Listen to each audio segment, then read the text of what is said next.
طوری که به همه شما معلوم است مدیریت رسیدگی به حوادث و اطفایه قماندانی امنیه ولایت بلخ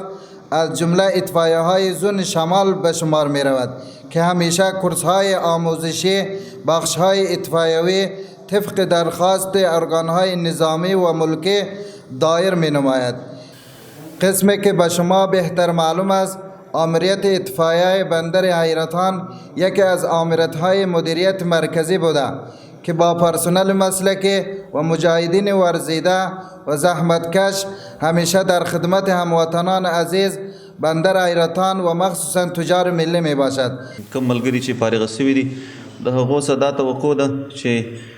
کم بخش کې یا په کم مسلک کې دوی کم تعلیم کړی دي یا په کم شي کې دوی مهارت لري نو کم واقع خدای نه کرده که یو ځای پیښیږي په هغه واقع ته په هغه ثانیه کې رسیدګي وکړي نو په دې کې د دواړو کامیابي ده هم ستاسو ځکه چې د ستاسو وظیفه هم دغه شی ده ځکه چې هر سړی خپل تر وسه پورې یا خپل تر مسلک یا خپل په مسلک کې موظف دی خپل تر وسه مکلف دی چې کوم وظیفه تاسو ته سپارل کړل شوې ده په دې کې په اخلاص